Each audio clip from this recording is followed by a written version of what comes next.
O projeto de lei de tributação de offshore e dos seus investimentos no exterior progrediu na Câmara dos Deputados e houve uma mudança muito importante. Foi reduzido, na realidade, o imposto que você vai precisar pagar, conforme eu já vou mostrar para você se você se interessa por isso. Meu nome é Otávio Paranhos, eu sou analista de valores imobiliários e neste canal mostro para você como estruturar uma carteira de aposentadoria global investindo no Brasil e no exterior, especialmente em renda variável. Então já me segue no Instagram, é otavio.paranhos, respondo várias perguntas por lá e também aqui pelo YouTube. E também vou mostrar para você aqui um comparativo entre BDRs no Brasil, ETFs no Brasil, ETFs nos Estados Unidos e também ETFs na Europa para você comparar e saber qual teoricamente renderá mais para você. Então vamos direto ao nosso conteúdo.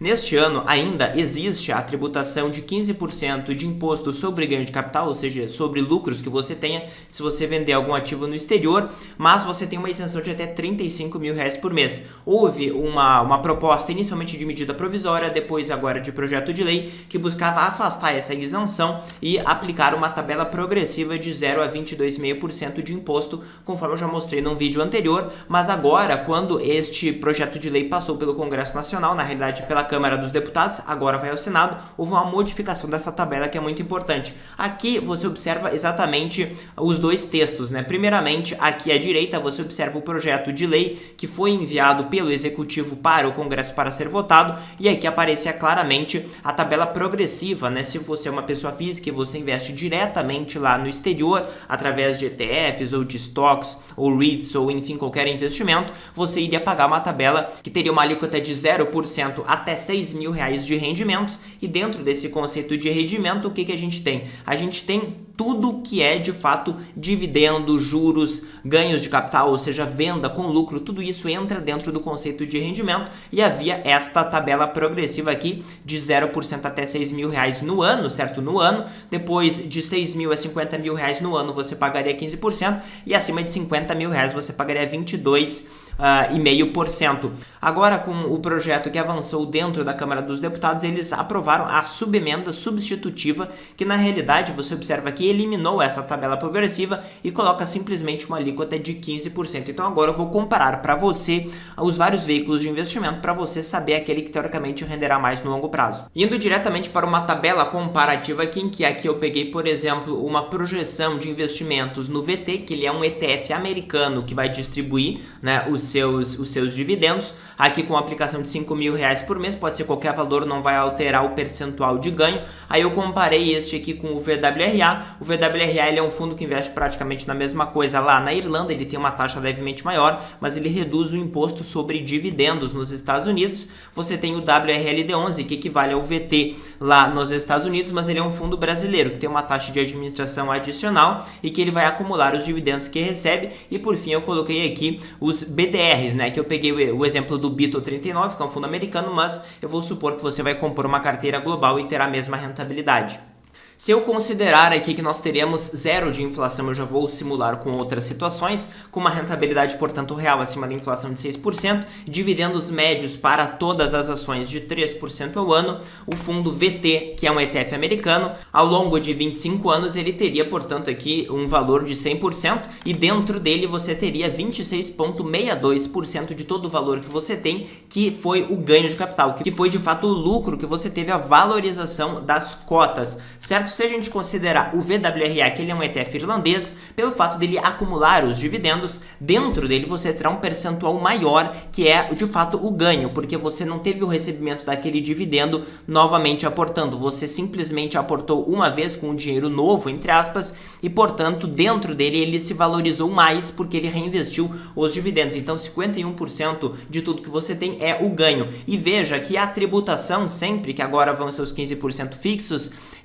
ela vai incidir somente sobre este percentual, que é o percentual de fato do lucro que você tem. Se você considerar o WRLD11, que ele é um fundo que, embora seja de origem, né, americana e que, portanto, ele vai pagar o dividendo, ele aqui no Brasil, ele vai ter um acúmulo dos dividendos que são recebidos dos Estados Unidos. Então aqui 46,97% deles serão de fato o lucro. Então quando você vender, você vai pagar 15% sem nenhuma isenção sobre este valor. E se você tiver um BDR BDR aqui no Brasil, você vai receber os dividendos dos Estados Unidos, que já são tributados lá, né? Então você vai ter maiores aportes, porque além do seu aporte novo, você vai ter os aportes que são, na realidade, o reinvestimento dos dividendos que vão pingando na sua conta. Então, dentro dele, o percentual que é o lucro, né, é de 26,22%, bem parecido aqui com o VT, naturalmente, porque ele é equivalente ao mesmo fundo. Veja algo interessante, se a gente aumenta,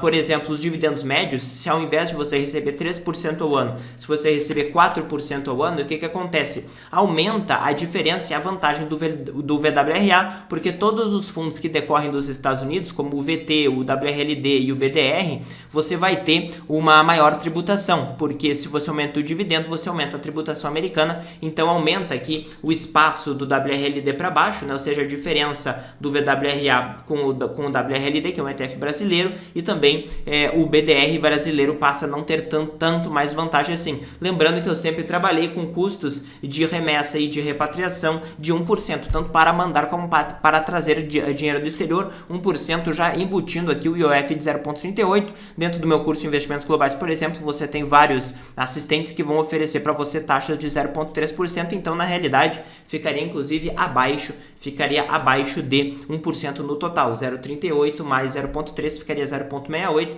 mas aqui eu coloquei 1% para nós arredondarmos. Não existe essas taxas no WRLD11 e no BDR naturalmente, porque não exige o envio e a repatriação. Veja algo interessante, se a gente trabalha com inflação aqui, o que a gente vai ter? Vamos supor que eu tenho uma inflação de 6% ao ano no Brasil, que vai aumentar os aportes e vai aumentar a rentabilidade, portanto, para 12%.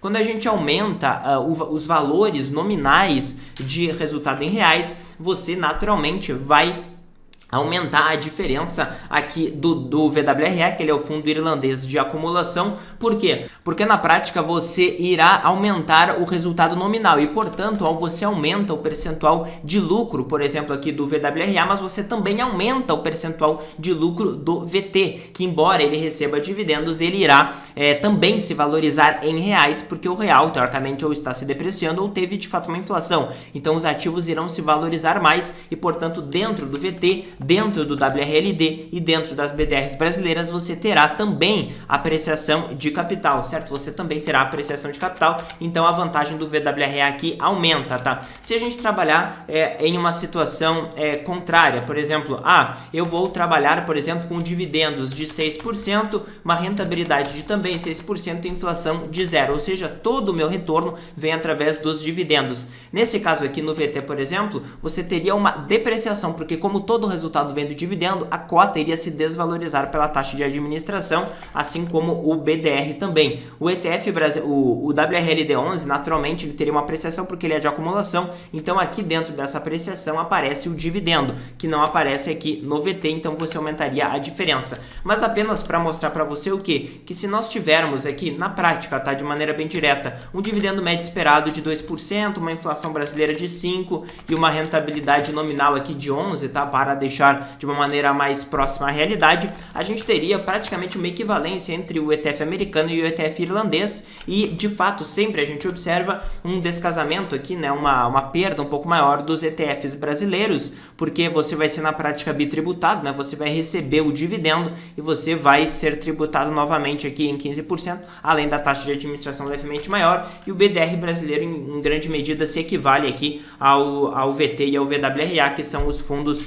ou americanos ou irlandeses. Mas veja, isso daqui é para 25 anos, tá? Se a gente pega prazos maiores, a diferença não é tão grande. Tudo isso aqui para resumir para você que se a tributação passar como está teoricamente passando, 15% para todo mundo sem nenhum tipo de isenção, nós iremos equalizar todas as formas de tributação, o que particularmente eu acho positivo, né? A tributação não influenciar a natureza do investimento. Para mim é um investidor que tem que decidir de acordo com outros critérios onde ele quer investir, independente da tributação. A tributação ela deveria ser neutra e uma sociedade ela tem que escolher se quer cobrar mais ou menos, mas não diferenciar o domicílio do investimento com a tributação, né? Para mim não faz muito sentido. Você pode me colocar nos comentários aí o que você acha. O fato de nós termos um aumento de tributação naturalmente decorre porque de fato o governo brasileiro precisa gastar mais, porque ele é da política dele e isso aí passou pelas eleições. Naturalmente eu prefiro que o Estado brasileiro cobre menos impostos, todo mundo prefere isso, inclusive nos outros vídeos que eu levemente toquei o assunto de tributação, tributação, todo mundo fala que eu fico passando pano, não é isso, obviamente eu prefiro pagar muito menos imposto, mas as pessoas elas não são pragmáticas, né? Pra mim não faz muito sentido a gente ter um país que se você investir através de uma conta, você paga metade do que pagaria na outra, que em uma conta você tem isenção, na outra não tem. Pra mim, a tributação deveria ser linear de todas as formas, tá? Para que ela não incentive ou desincentive o investimento conforme o domicílio. Você pode, inclusive, me colocar nos comentários aqui qual é a sua opinião. O fato é que eu acho positivo que agora a gente tenha essa equalização de tributação. O que não é bom é que, de fato, a tributação aumente sem, obviamente, os serviços públicos correspondentes. Mas apenas para fazer um resumo para você, veja, o imposto também ele só é pago na venda ou na liquidação do investimento, ou seja, se você tiver uma mera valorização do seu ativo com um ganho cambial, se o dólar aumentar em reais, os seus ativos vão valer mais, mas você só paga imposto se for considerado rendimento, e o rendimento só é a liquidação ou a venda do ativo, inclusive o dividendo se ele cair na sua conta, tá? Também não haverá mais isenção na venda, nem R$35 mil por mês como é hoje, nem R$6 mil como era o projeto de lei inicial, e também offshores, ou seja, PJs no exterior, na prática pagará menos imposto. Por quê? Porque hoje um dividendo de uma offshore paga 27,5% pelo Carnê-Leão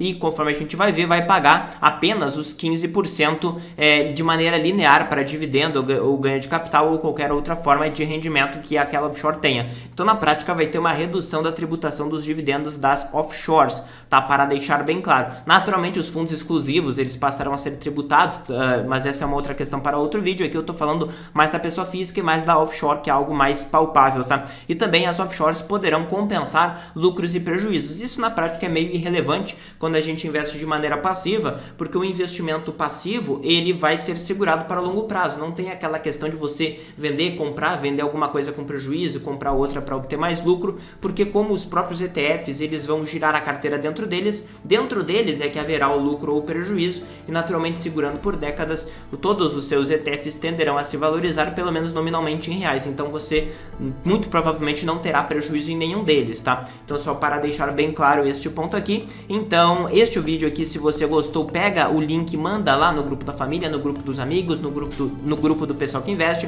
para atualizar o pessoal sobre a situação da tributação no Brasil. Se você gostou desse conteúdo, dá um like, se inscreve no canal e ativa as notificações para não perder nada que eu coloco aqui. Valeu!